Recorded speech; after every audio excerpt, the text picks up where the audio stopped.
Just begin. We'll just begin this conversation.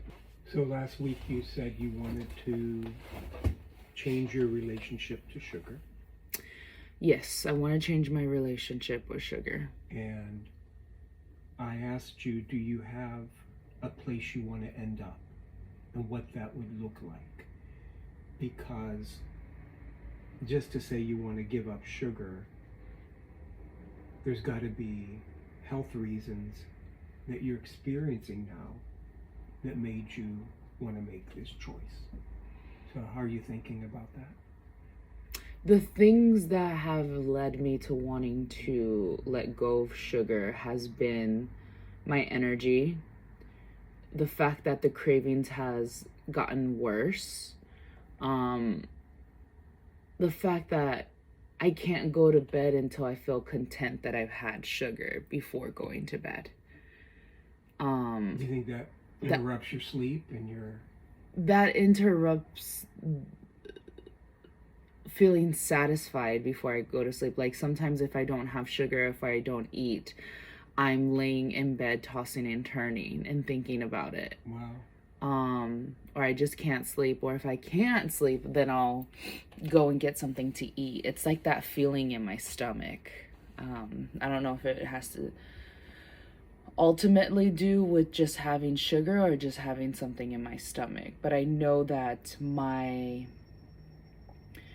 eating habits and my choices of what to eat, my first choice is something sweet every time instead of something more nutrition based or something that's going to fulfill me and give me the energy that I need versus something that's going to just drain me. So part of what you don't like is being controlled by something you have no control over. Yeah. So part of what you want is to not be controlled. I don't want to be controlled by sugar and the cravings anymore. So when you think about not having sugar in your life, I think it's important that you paint that picture of what life will be like. And part of that is that you won't be having cravings, won't be controlled. I don't want to have the cravings. I don't want to be controlled, but I also want to have the power to, I don't want to say indulge, but like if sugar is there and I'm having it, it's something that I can like stop myself from completely having all of it. So the portion control of it too, like having gastric bypass has helped, meaning like I can't have so much sugar because I know I'm gonna feel sick. But it's sad that I test that part of my stomach and my body. I push that limit sometimes. Mm-hmm. And I don't want to. I feel like I feel like there's a healthy balance that I can have with sugar. But this sugar addiction doesn't just stem from me having weight loss surgery. I think it stems back before that. Oh yeah. And I don't think I've ever really... Donuts have always been your middle name. Donuts has always been my middle name. So I think that you're part of...